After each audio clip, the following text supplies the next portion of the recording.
ओम शांति।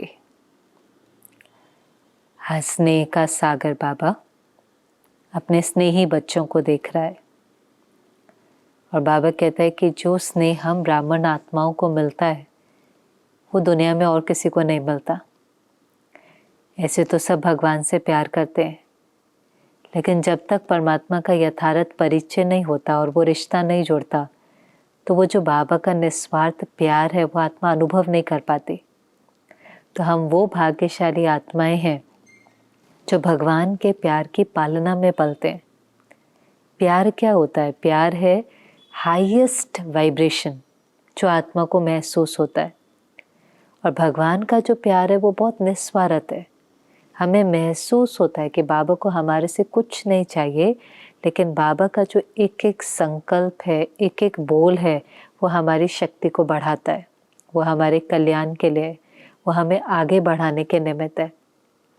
तो हम वो आत्मा है जो हर पल, चाहे पालना के रूप में, पढ़ाई के रूप में, वरदानों के रूप में भगवान के प्यार को अनुभव करती है।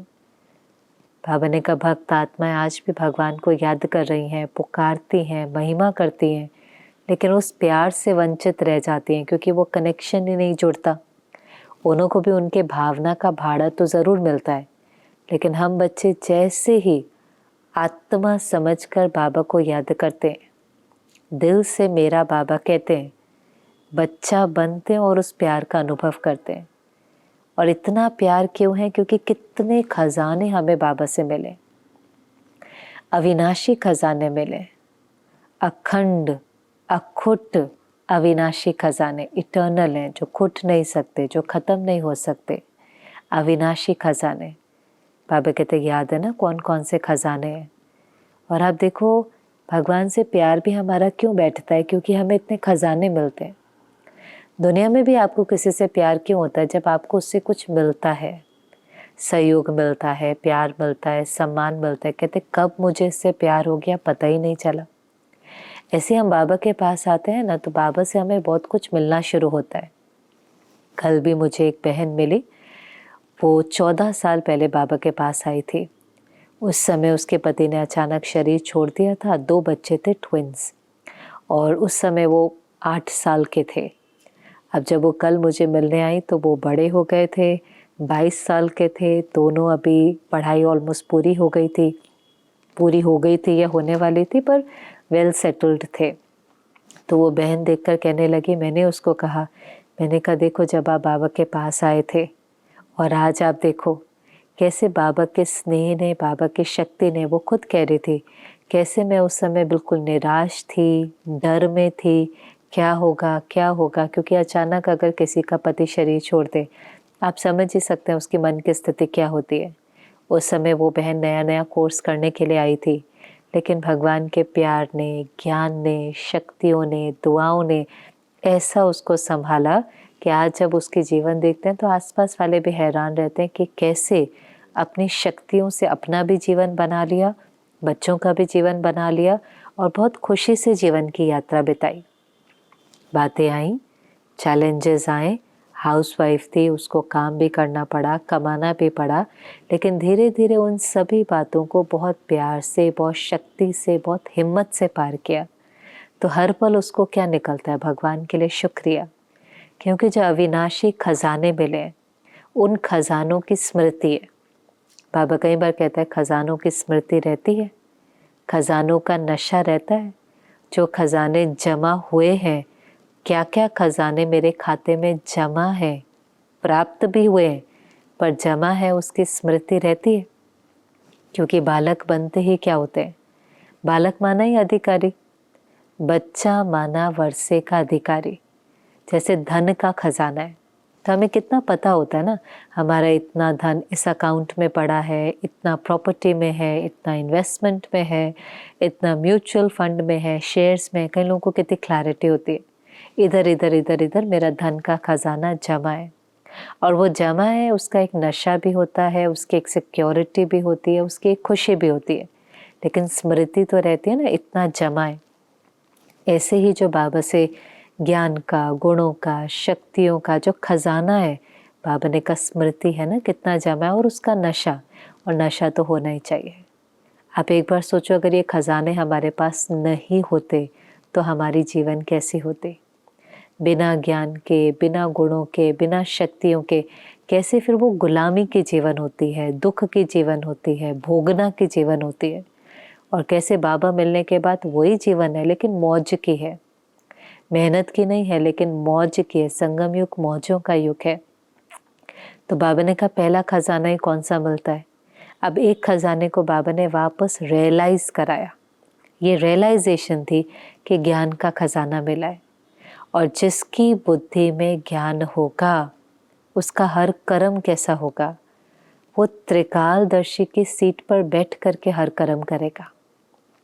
त्रिकालदर्शी माना आदि मध्य अंत को देखेगा। पहले हम कर्म करते थे ना, हम सिर्फ आज देखते थे, बस ये कर लिया। पर अब हमें पता चला कि नहीं, हमें ये ज्ञान मिला कि जो हमने कल किया था वो हमारा आज है, जो हम आज करेंगे वो हमारा भविष्य बनाएगा। भविष्य वर्तमान की परछाई है। जो बीज हम आज बोएंगे वही फल हमको कल मिलेगा। आज हर कर्म करते हुए हमें अपने से पूछना है, मैं ये क्यों कर रहा हूँ। ये श्रीमत अनुसार है, ये बाबा की मर्यादाओं के अनुसार है, क्योंकि यही कर्म से मेरा कल का भाग्य बनेगा। तो बाबा ने कहा ज्ञान धन होना अर्थात प्रैक्टिकल जीवन में त्रिकालदर्शी की सीट पर सेट होकर के निर्णय लेकर के कर्म करना। प्रैक्टिकल जीवन में हर कर्म करते समय विधि से सिद्धि। हर कर्म करने से पहले विधि है ना उसकी।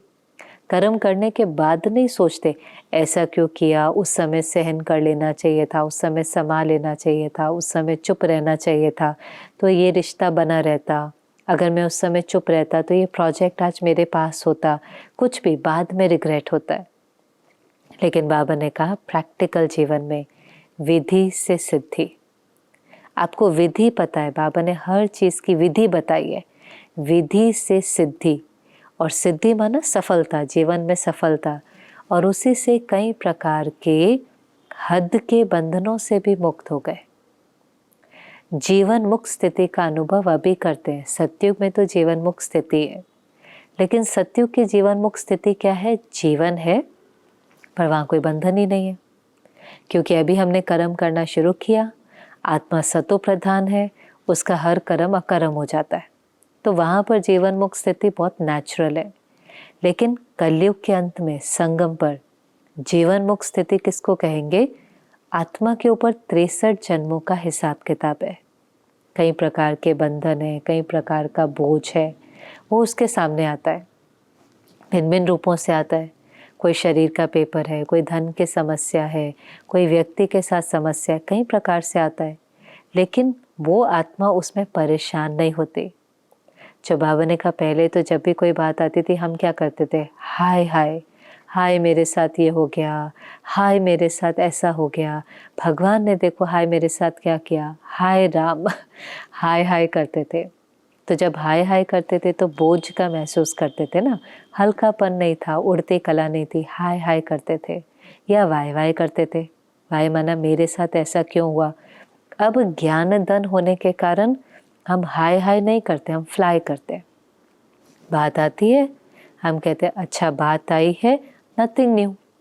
ड्रामा कल्याणकारी है, ड्रामा के हर सीन एक्यूरेट है, इसमें कोई राज समाया होगा। ये तूफान भी तोहफा है, आगे बढ़ने का साधन है। तो हमने क्या किया, हाय हाय नहीं किया, ज्ञान धन को यूज़ करके एकदम फ्लाई कर गए। ज्ञान धन को यूज़ करके उस बंधन को, वो कर्म बंधन नहीं है, उसको हमने कर्म संबंध बना दिया। बात है लेकिन हमने कहा ये बात आई है, याद से इस पेपर को पार करके चुप तो करना है, अपना हिसाब किताब यहीं सेटल करना है। ये तो ड्रामा की बहुत सुंदर योजना है। ये कोई भोगना थोड़ी ना है, ये कोई बीमारी थोड़ी ना है, ये तो ड्रामा की सुंदर नूंद है कि यहीं पर ही बाबा की याद से ही मेरा कर्म बंधन चुप्त हो जाए, मुझे बाद में ये भोगना नहीं पड़े। तो जितना जितना हम ज्ञान धन को यूज़ करते हैं हम हल्के रहते हैं, हम प्रसन्न चित्त रहते हैं। हम प्रश्न चित्त नहीं रहते, हम प्रसन्न चित्त रहते हैं। हम उड़ती कला में जाते हैं, हम गिरती कला में नहीं जाते, हल्के रहते हैं। पर अगर ज्ञान धन नहीं हो तो ये शब्द हमें बोलना आएगा, नथिंग न्यू है, कल्याणकारी है। बाबा के एक एक महावाक्य भी ताकत देते हैं। समय पर अगर वो लाइन भी याद आ जाए ना, समय पर अगर वो ज्ञान की पॉइंट याद आ जाए, तो knowledge is light, knowledge is power, knowledge is might, मन को एकदम फुल स्टॉप लग जाता है, ब्रेक लग जाता है, मन एकदम शांत और स्थिर हो जाता है। तो बाबा ने कहा कितने सारे जो हद के बंधन है, हद के बोझ है, आप उनको ज्ञान के धन से चुक्त कर जीवन मुक्त स्थिति का, बंधन मुक्त स्थिति का अनुभव यहाँ पर करते हो। यहाँ पर बाबा ने कहा और भी जो हद की रस्सियाँ होती है, हीरे और सोने की रस्सियाँ होती हैं, क्योंकि मोटी मोटी जंजीरें तो किसी को भी अच्छी नहीं लगती, काम क्रोध लोभ मोह अहंकार की जंजीरें तो नहीं अच्छी लगती, लेकिन सोने और हीरे की रस्सियाँ हैं वो भी बंधन। जैसे हम अगर सोने की चेन पहनते हैं तो जंजीर, लेकिन लोगों को पहनना अच्छा लगता है क्योंकि वो कोई देखता है तो लोग प्रशंसा करते हैं, अप्रिशिएट करते हैं। आपको कंफर्टेबल नहीं होगा तो भी आप पहन लेंगे क्योंकि उससे महिमा मिलती है। ऐसे जीवन में भी कई सोने और हीरे की रस्सियाँ होती हैं, है वो रस्सी, है वो बंधन। बंधन हमेशा दुख देता है, आज नहीं तो कल दुख देगा। अब ऐसे ही जैसे नाम मान शान है, इसको ही बाबा कहता है सोने और हीरे की रस्सी। अब नाम मान शान इमीडिएट दुख नहीं देता, नाम मान शान से आपको टेम्पररी सुख मिलता है, आपको खुशी मिलती है। नाम हुआ, किसी ने मान दिया, किसी ने, अब ये नेचुरली मिले तो ठीक है, लेकिन इसकी एक इच्छा होना, इसकी एक चाहना होना कि मुझे ये मिलना चाहिए, ये हम अपने को बंधन में बांध रहे हैं। इच्छा होना, एक है कि हम नेचुरली अपना कर्म कर रहे हैं, कोई रोल प्ले कर रहे हैं, चाहे किसी कंपनी में हैं, चाहे हम किसी इंडस्ट्री में हैं, हम कोई एक्टर हैं, हम कोई सिंगर हैं, हम किसी कंपनी के CEO हैं, हम बहुत अच्छे से अपना पार्ट बजाते हैं। उसके साथ ऑटोमेटिकली अवार्ड भी आया, रिकग्निशन भी आई, रिस्पेक्ट भी आई, वो अलग बात है। आपको इच्छा नहीं थी लेकिन आपको कर्म का फल मिला। और दूसरा, आपको इच्छा है, जब वो इच्छा होती है तो वो बंधन बन जाता है, क्योंकि जब वो इच्छा पूरी नहीं होगी तो आत्मा को दुख होगा। या अगर पूरी भी हो गई, आज आपको नाम मिल गया और कल किसी कारण से आपका नाम खराब हो गया, आज आपको बहुत नाम है, कल कोई ऐसी बात हुई, कोई किस्सा हो गया, कुछ आपके मुख से गलत निकल गया, आजकल हम देखते हैं ना, आप बहुत ऊपर तक चले गए, बहुत नाम, बहुत रिस्पेक्ट, बहुत फेम, फिर आपसे कोई गलती हो गई, तो गलती होने के बाद गिराने में भी लोग देरी नहीं करते, फिर वो नाम मिट्टी में मिल जाता है, रिस्पेक्ट भी नहीं मिलती, और ही लोग रिजेक्ट करते हैं, क्रिटिसाइज करते हैं, कितना कितना गलत बोलते हैं। अगर उस सब के अंदर मुझे दुख होता है, माना मैंने अपने को उस बंधन के अंदर भी बांध रखा था, तो वो भी नहीं चाहिए। जो बाबा कहता है ना, कर्म करते जाओ, निस्वार्थ भावना से सेवा करते जाओ, पर वो भी नहीं चाहिए। कुछ भी मुझे नहीं चाहिए, मुझे सब कुछ बाबा से मिला है, मैं अधिकारी हूँ, स्वमान की सीट पर सेट हूँ, मुझे कुछ भी बाहर का नहीं चाहिए। मिल गया नेचुरली, ओके, लेकिन उसकी इच्छा नहीं है, उसकी चाहना नहीं है। इच्छाएं, चाहनाएं, एक्सपेक्टेशन हमें हद के बंधन में बांधती है। ये सूक्ष्म इच्छाएं हैं, नाम मान शान की, अप्रिसिएशन की, एक्नॉलेजमेंट की, अवार्ड की, रिकग्निशन की, ये सटल डिज़ायर्स हैं, ये रॉयल बंधन है। जैसे वो दिखाते हैं ना, सीता सब कुछ छोड़ कर आई, घर छोड़ा, महल छोड़ा, परिवार छोड़ा, सब कुछ छोड़ दिया, फिर जंगल में आ गई और जंगल में सोने के हिरन को देखकर उसमें फंस गई, सोने के हिरन को देखकर सोने की दुनिया छोड़ आई। अब इसको कहते हैं कि हमारा यादगार है, हमने सब कुछ पुराना छोड़ा, मोटा मोटा सब छोड़ा, हमने सब प्रकार के आकर्षणों से, आसक्तियों से, अटैचमेंट से अपने को मुक्त किया, लेकिन फिर कभी बहुत सूक्ष्म सूक्ष्म में फंस जाते हैं। अरे इतना बड़ा प्रोग्राम था, उसका नाम लिया, मेरा नाम क्यों नहीं लिया, मेरी राय क्यों नहीं मानी। जो बाबा कहते हैं ना, मैं, मेरी बात, मेरी राय, मेरा तरीका, मेरा आइडिया, ये भी तो बंधन है। मालिक बन करके दें, उसमें हर्जा नहीं है, लेकिन माना नहीं गया, स्वीकार नहीं हुआ, एक्सेप्टेंस नहीं मिली, तो दुखी, तो हर्ट, तो फीलिंग। माना उसकी इच्छा थी ना, उसकी डिज़ायर थी, इसीलिए तो दुख हुआ। बाबा कहते हैं मालिक बन करके दो, फिर बालक बन जाओ। किसी भी प्रकार के बंधन में अपने को बांधो नहीं। तो ये है ज्ञान धन जो हमें अभी जीवन मुक्त, बंधन मुक्त बनाता है। क्योंकि बाबा ने कहा जब आप जीवन मुक्त बनेंगे, आप बंधन मुक्त बनेंगे, पहले आप फ्री होंगे, तो ही तो आप विश्व की आत्माओं को भी मुक्ति दिला सकेंगे। हम मुक्ति, जीवन मुक्ति के गेट खोलने के निमित्त हैं। हम दुखी आत्माओं को शांति और शक्ति देने के निमित्त हैं। कौन दे सकता है? मेरे हाथ बंधे हुए हैं तो थोड़ी ना मैं आपके हाथ खोल सकती हूँ। मैं खुद ही दलदल में फंस रही हूँ तो थोड़ी ना मैं आपको दलदल से निकाल सकती हूँ। मैं खुद ही बीमार हूँ तो थोड़ी ना आपका इलाज कर सकती हूँ। आपको मदद देने के लिए पहले मुझे अपने को बंधनों से मुक्त करना पड़ेगा, मुझे स्वस्थ होना पड़ेगा, मुझे मजबूत होना पड़ेगा।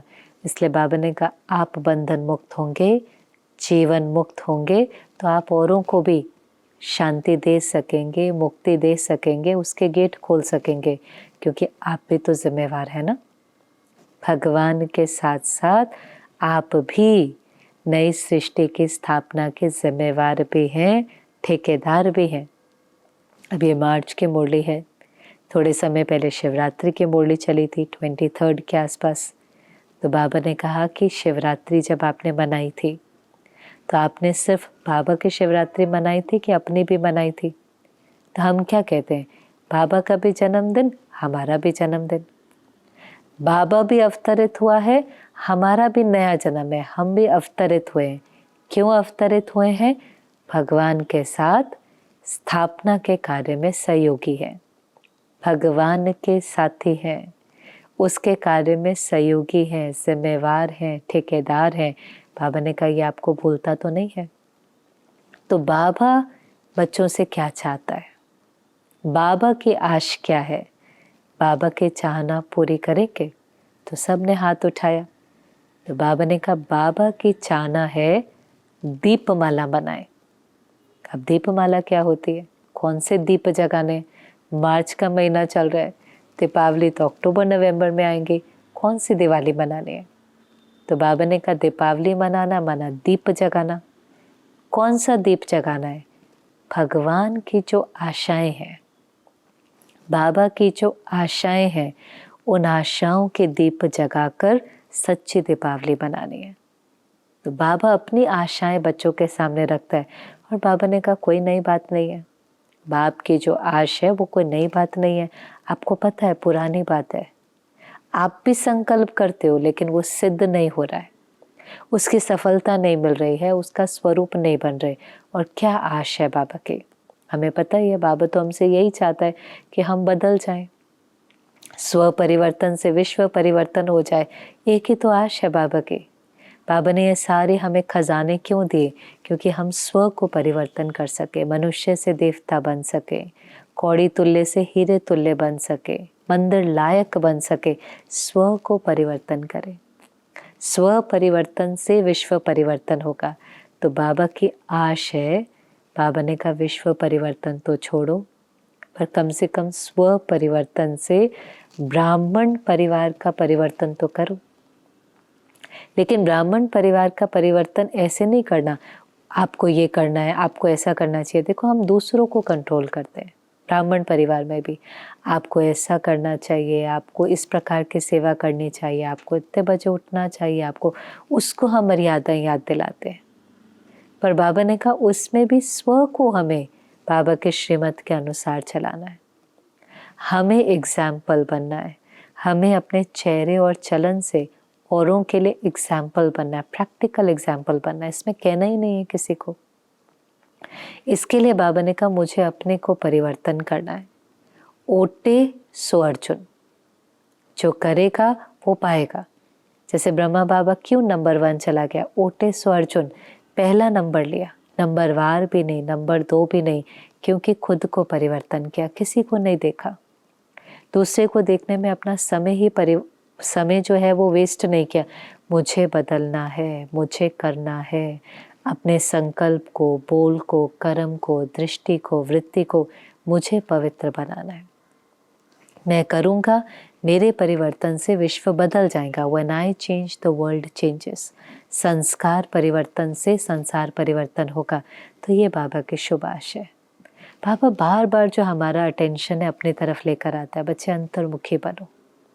आप देखो आपको अपने अंदर क्या चेंज लेकर आना है। बाह्य मुखी सदा दुखी है, औरों को देखते रहना, उनको बदलने की कोशिश करना, लेकिन अपनी ईगो को, अपनी अटैचमेंट को, अपने देह अभिमान को, बहुत कुछ है ना, उसको ख़त्म करना है, अपने को तैयार करना है। यही भगवान की आशा। बच्चे ये फुरना रखो, ये चिंता रखो, मुझे अपने को बदलना है। फिर बाबा ने कहा, बाबा एक हंसी की बात सुनाए क्योंकि परिवार बैठा है। तो बाबा ने कहा, जब कोई विशेष प्रोग्राम्स होते हैं उसमें विशेष आत्माओं को इनवाइट किया जाता है, उनके नाम कार्ड पर डाले जाते हैं, तो कई फिर दादियों को कहते हैं, दादी मेरा नाम इसमें क्यों नहीं है। बोलते दादी को है, पर बाबा के पास संकल्प पहुंच जाता है, बाबा को तो सब कुछ पता है। तो बाबा ने कहा, वहाँ क्या कहते हैं, मेरा नाम क्यों नहीं है। मैं वहाँ आ जाता ना, ईगो, मुझे क्यों नहीं बुलाया, मुझे क्यों नहीं इनवाइट किया, मैं कोई कम हूँ, मैं नहीं कर सकता, मैं कितना इम्पोर्टेंट हूँ।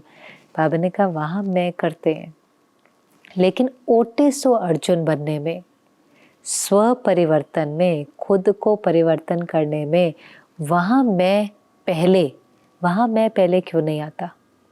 जहाँ नाम मान शान चाहिए, जहाँ चांस अपॉर्चुनिटी चाहिए, जहाँ कुछ चाहिए, वहाँ पहले मैं। लेकिन जहाँ परिवर्तन की बात आती है, वहाँ पहले दूसरा। ये करे तो मैं करूँ, ये बदले तो मैं बदलूँ, ये ऐसे समझे तो मैं समझूँ, वहाँ पहले वो। बहुत सुंदर बात बाबा ने कही, बच्चे ये एक मैं, परिवर्तन का मैं, मुझे बदलना है, मुझे करना है, मुझे, ये एक मैं ही कल्याणकारी है। बाकी सब मैं गिराने वाले हैं। कितनी ये गोई बात है। सब मैं, ईगो, मैं माना ईगो ना, ईगो को होता है मैं, सब मैं जो करता हूँ वो राइट है, मेरे अनुसार होना चाहिए, मेरा आइडिया, मेरा तरीका, मुझे मान मिले, मुझे नाम मिले, कार्ड पर मेरा नाम छपे, कुर्सी मुझे मिले, मुझे बोलने के लिए भी देना चाहिए था, उसको 10 मिनट दिया, मुझे 3 मिनट दिया, मुझे याद ही नहीं किया। ये सब बंधन है, जो पहले भी बाबा ने कहा, ये सब सूक्ष्म बंधन, हद के बंधन, रॉयल बंधन उड़ने नहीं देते, बाप समान बनने नहीं देते, स्व का परिवर्तन करने नहीं देते, ये नीचे गिराने के निमित्त बनते हैं। लेकिन आप ब्राह्मण आत्मा हो, साधारण नहीं। ब्राह्मण आत्मा को हर प्रकार के मैंपन को खत्म कर जीवन मुक्त, कर्मातीत, बंधन मुक्त, बाप समान बनना है, ये लक्ष्य है। सीजन पूरा हो रहा है ना, तो बाबा टोटलिटी में कह रहा है, पूरी मुरली में बाबा ने कहा, बच्चे ईगो को ख़त्म करो, मैं और मेरे को ख़त्म करो, ईगो और अटैचमेंट को ख़त्म करो। जहाँ मैं है, मैं आत्मा, जहाँ मेरा है, मेरा बाबा। ईगो, मैंपन को ख़त्म करके निमित्त भाव, निर्माणता। ईगो का ऑपोजिट क्या है, ह्यूमिलिटी। मैं नहीं, पहले आप, पहले आप, मैं सिर्फ मुझे बदलना है, हर चीज़ में पहले आप। तो ईगो से निर्माणता हो जाएंगे, अभिमान से ह्यूमिलिटी में चले जाएंगे, पहले आप, पहले आप, चांस में पहले आप, सम्मान में पहले आप, परिवर्तन में पहले मैं। और वहीं पर अटैचमेंट, अटैचमेंट की जगह निमित्त भाव। करण करावन हार बाबा है, मेरी सेवा, मेरा तरीका, मेरा आइडिया, मेरा सेंटर नहीं, सब कुछ बाबा का है, मैं तो करने के केवल निमित्त हूँ। तो वो मैंपन और मेरेपन से वास्तव में मरना है। और ये मरना, बाबा कहते बहुत मीठा मरना है, ये मरना नहीं है, यही तो 21 जन्मों की बादशाही लेना है। तो बाबा ने कहा, करेंगे। कब तक करेंगे, अगली सीजन तक करेंगे। और जैसे जैसे बाबा पूछ रहा था, बाबा ने कहा, करेंगे कि अगली सीजन छुट्टी ले लें।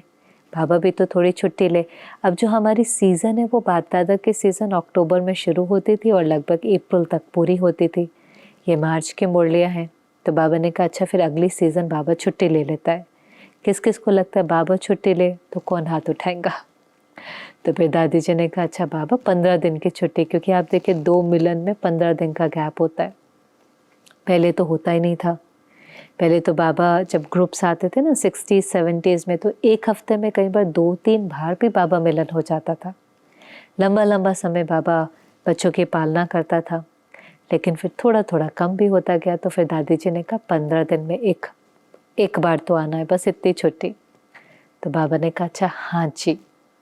तो बाबा ने कहा बाबा हर चीज़ के लिए बच्चों को हाँ जी कहता है, बच्चे क्यों नहीं बाबा को हाँ जी कहते हैं?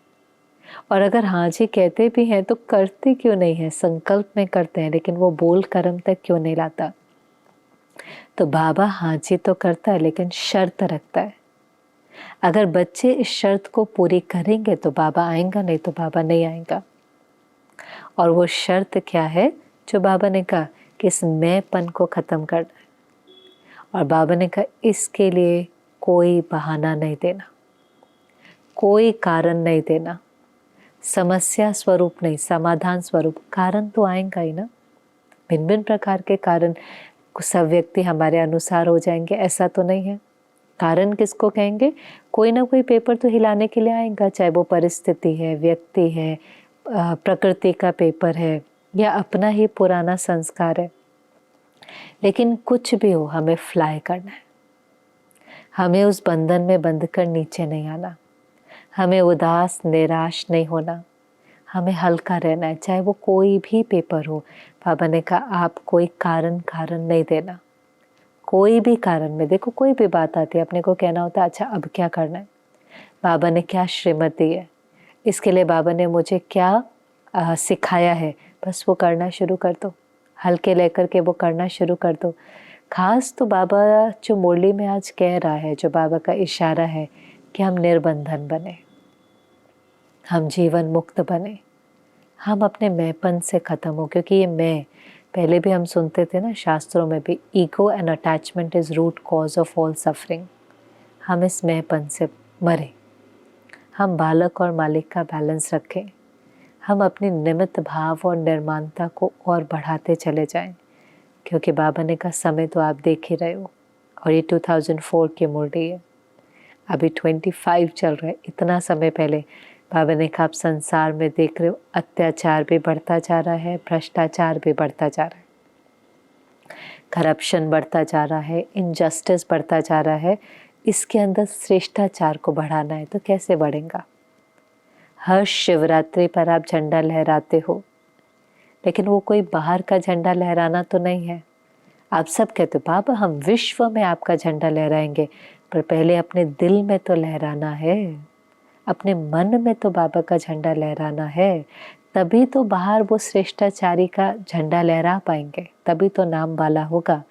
उसके लिए बाबा ने कहा 2 बातें करो। बाबा को आपको प्रत्यक्ष करना है, बाबा का झंडा सबके दिल पर लहराना है, अत्याचार भ्रष्टाचार को ख़त्म करके श्रेष्ठाचारी दुनिया की स्थापना करनी है। तो 2 चीज़ें करो। पहली चीज़ एकता। एकता, हम बहुत सारे हैं, वन की कांटी है।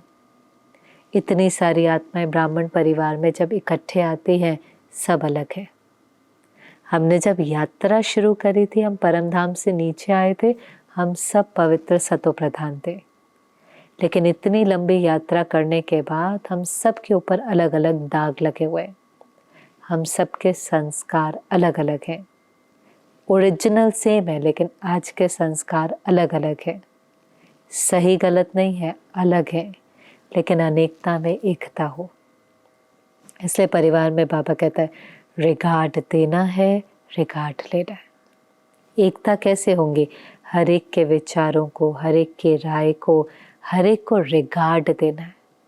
रिगार्ड देने से, रिस्पेक्ट देने से रिगार्ड मिलेगा। ये परिवार में एक नियम की तरह है, हर एक को एक्सेप्ट करना, हर एक को रिस्पेक्ट करना, छोटों को प्यार देना, बड़ों को मान देना, उनकी बात को, उनकी सोच को मान देना।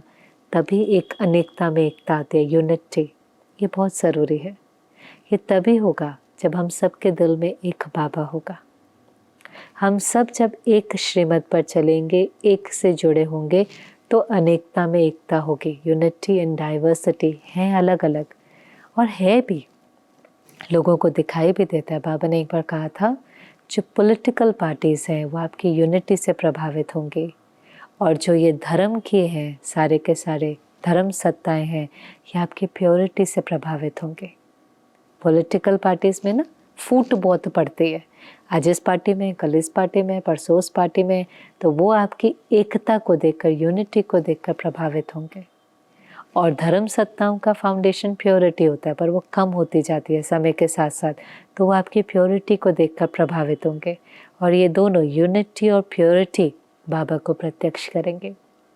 और है तो कुछ नहीं, जो बाबा ने कहा बच्चे भिन्न भिन्न संस्कार है, लेकिन टकराव नहीं करनी, संस्कारों की रास करनी। रास करना माना क्या, एक ने कहा दूसरे ने मानी, मिल करके तो चलना ही है ना। एक ने कहा दूसरे ने मानी, और समझो हम दूसरे की मान भी नहीं पाते, हमें लगता है उसकी बात ठीक नहीं है, लेकिन उसके प्रति दिल में शुभ भावना, शुभ कामना कम नहीं हो।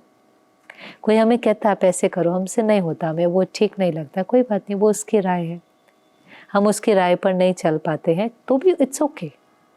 हमने जीवन भगवान को समर्पित किया है, हमें भगवान की श्रीमत पर तो चलना है, लेकिन ये शायद पॉसिबल नहीं होगा कि हम हर एक के अनुसार चल सकें।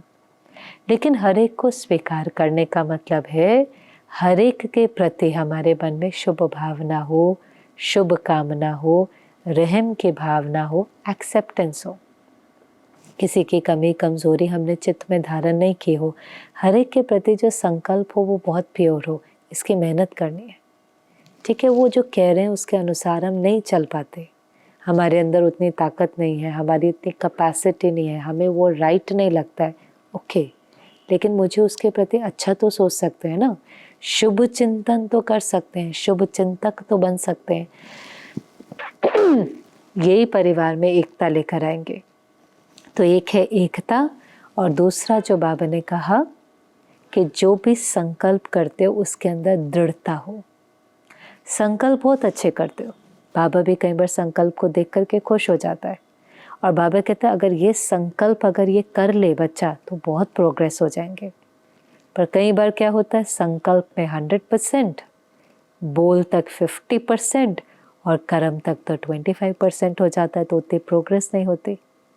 लेकिन बाबा कहते जो संकल्प आप करो दृढ़ हो जाओ, एकाग्रता में, दृढ़ता में सफलता है। चाहे यही संकल्प किया मुझे रोज मुरली सुननी है, उसमें दृढ़ हो जाओ तो प्रोग्रेस हो जाएंगे। चाहे मैंने यही संकल्प किया कि मुझे रोज अमृत वेला करना है, पर दृढ़ता सफलता की चाबी है। चाहे कुछ भी हो जाए मुझे करना ही है। चाहे हमने यही संकल्प लिया बाबा बस अब हम किसी को दुख नहीं देंगे, तो किसी भी चीज़ को पकड़ना होता है। कोई हमने संकल्प किया, फिर वो बोल तक आए, फिर वो हमारे कर्मना तक आए। इसलिए बाबा ने कहा दोनों बातें सिर्फ सोचनी नहीं है, लेकिन इसको करना है। सिर्फ संकल्प करके हाथ उठा करके बाबा को खुश नहीं करना, लेकिन वो आपके बोल में, आपके कर्म में, आपके संबंध संपर्क में, आपके प्रैक्टिकल लाइफ में दिखाई देना चाहिए। एकता भी और दृढ़ता भी। लेकिन क्या आ जाता है, लेकिन चाहते हैं, संकल्प करते हैं, श्रेष्ठ संकल्प करते हैं, संकल्प करके बाबा को खुश कर देते हैं, बस एक ही चीज़ आ जाती है, वो है खुद को देखने की जगह दूसरे को देखना शुरू कर देते हैं। अगर हम ये एक चीज़ चेंज कर लें ना, हमारी प्रोग्रेस बहुत फास्ट हो जाएंगी। इससे बाबा ने कहा आपका स्लोगन क्या है, स्व परिवर्तन से विश्व परिवर्तन है कि विश्व परिवर्तन से स्व परिवर्तन है। स्व परिवर्तन से दूजा परिवर्तन है कि दूजा परिवर्तन से स्व परिवर्तन है। माना पहले दूसरा बदले फिर मैं बदलूंगा, वहाँ गड़बड़ हो जाती है। गड़बड़ वहाँ हो जाती है कि हम वेट करते रहते हैं वो परिवर्तन हो। बाबा ने कहा बस ये छोड़ दो, मुझे अपना पार्ट अच्छे से बचाना है। मेरा संकल्प, मेरा बोल, मेरा कर्म, मेरी स्मृति, मेरी दृष्टि, मेरी वृत्ति, मेरी कृति, मेरी भावना, मेरा सब कुछ पवित्र और श्रीमत के अनुसार हो, बाकी सब अपने आप हो जाएगा। जैसे ड्रामा करते हैं, थिएटर करते हैं, हर एक एक्टर अपने पार्ट पर ध्यान देता है, अपने रोल पर ध्यान देता है, अपने डायलॉग पर ध्यान देता है। तो एक भूल क्या होती है, जो दूसरे पर अटेंशन जाता है। फिर सारी इच्छा होती है उसको ऐसे करना चाहिए, और खुद को कहेंगे क्या बाबा मैं ही करूं, मैं ही मरूं, मैं ही सहन करूं, मैं ही झुकूं। दादियाँ भी सिखाती थी ना सेंटर पर जाने से पहले, सिख सिख झुक झुक मर मर, मुझे ही सीखना है, मुझे ही झुकना है, मुझे ही मरना है। पर बाबा कहते हैं अरे बच्चे ये मरना थोड़ी ना है, यही तो जीना है।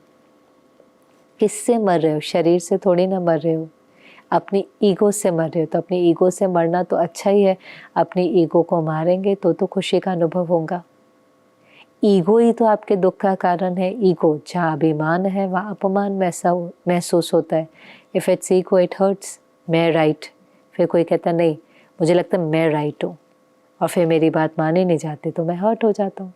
मुझे लगता है मेरा तरीका ठीक है, ये ऐसे होना चाहिए था, मैंने बोला था ना कि ये ऐसे होना चाहिए, मैंने कहा था ना इसको यहाँ बैठना चाहिए, मैं फिर वो हुआ नहीं।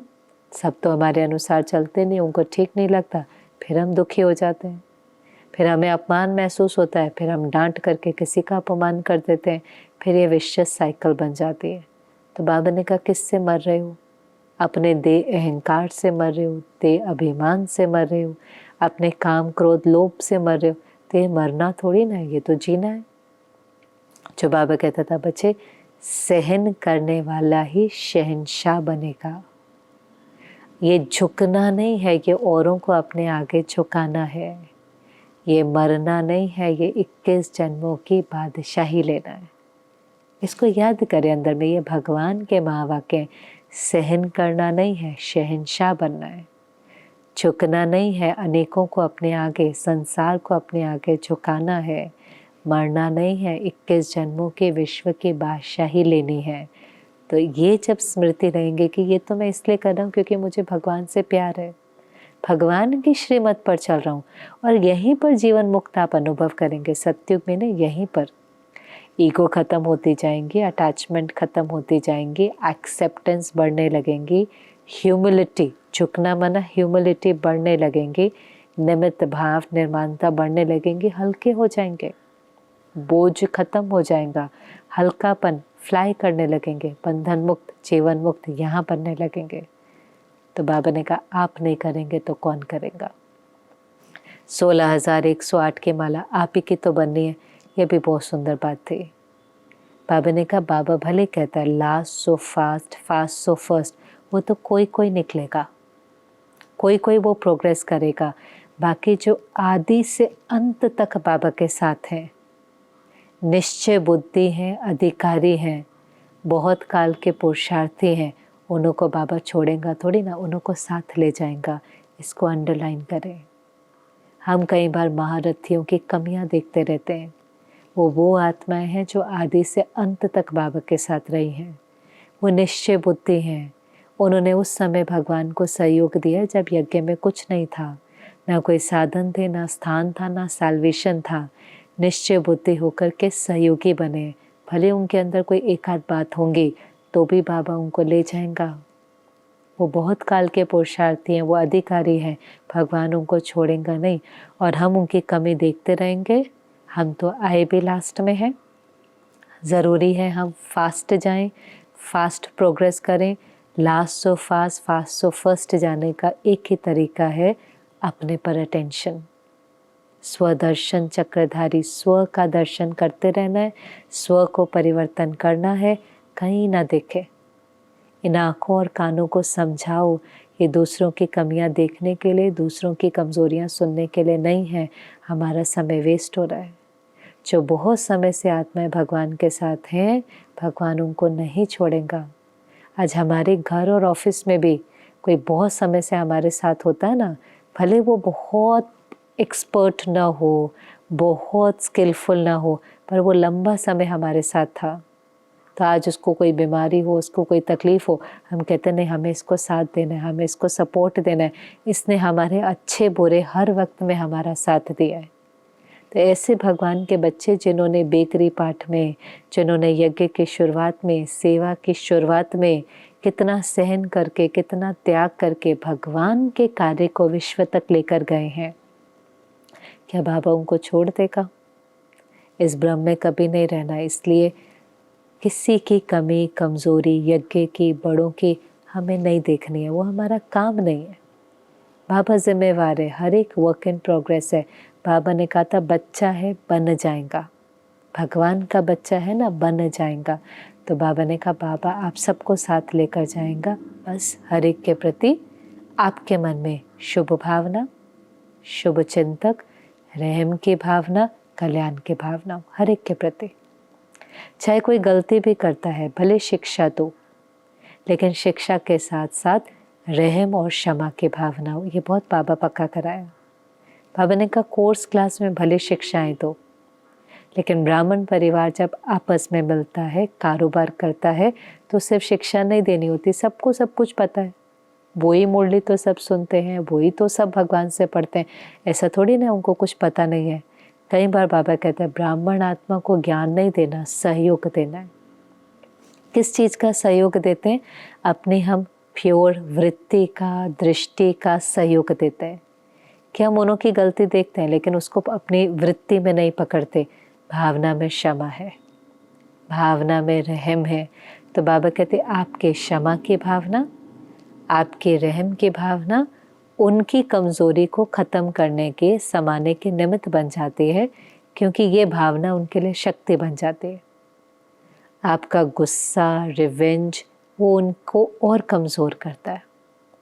लेकिन वहीं पर शुभ भावना है, क्षमा, अच्छा हो गया, कोई बात नहीं, बिंदी, ठीक है, हो गया। बाबा तो कितनी बार कहता है बच्चे चितो नहीं, हो गया ना, भूल हो गई ना, अभी ख़त्म करो, फुल स्टॉप लगाओ, उसका पश्चाताप नहीं करो, गिल्ट में नहीं जाओ, रिग्रेट नहीं करो, हो गया, ख़त्म हो गया, अभी आगे क्या करना है।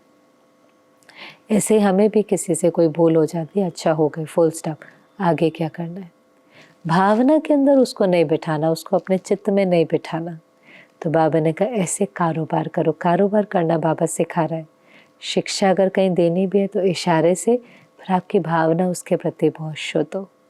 और फिर बाबा ने ड्रिल कराई, लास्ट में बाबा ने ड्रिल कराई कि अभी अभी चारों तरफ से डिटैच होकर, जो बाबा कई बार कहता है, अपने मन को एकाग्र करो, मन को एकाग्र करो। संकल्प में भी हलचल नहीं हो, एकाग्रता हो। जहाँ अपने मन को टिकाना चाहो, जितना समय टिकाना चाहो, टिका सको। तो कितनी बाबा ने पिछली मुरलियों में रूहानी एक्सरसाइज कराई है, क्योंकि ये एक्सरसाइज करते करते ही हम मन के मालिक बनते, नहीं तो मन बहुत धोखा देता है। तो मन को जहाँ टिकाना है, जो सोचना है, जिस संकल्प में स्थित होना है, एकाग्रता, उसमें कोई हलचल नहीं हो। ऐसे करते बाबा ने सब बच्चों को याद प्यार दिया, चाहे नज़दीक बैठे हैं, दूर बैठे हैं, मधुबन वाले हैं या विदेश वालों ने पत्र लिखा है, सबको बाबा ने याद प्यार दिया। तो आप देखो कितनी गहरी मुरली होती है, पर कितनी सरलता से बाबा सुनाता है। और लिंक होता है, बाबा क्या चाहता है, बच्चों की स्थिति क्या है, अच्छा अभी क्या करना है। तो आज की मुरली से कोई एक बात पक्की कर दे।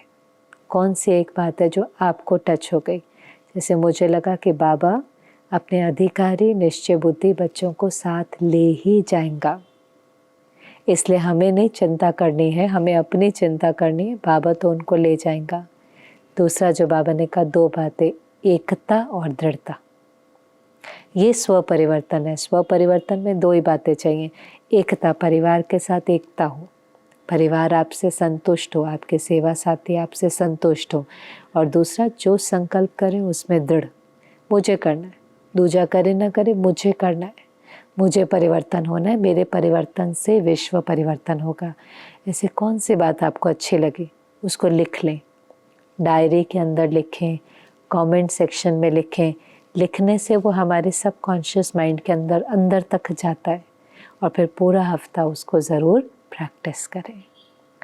ओम शांति।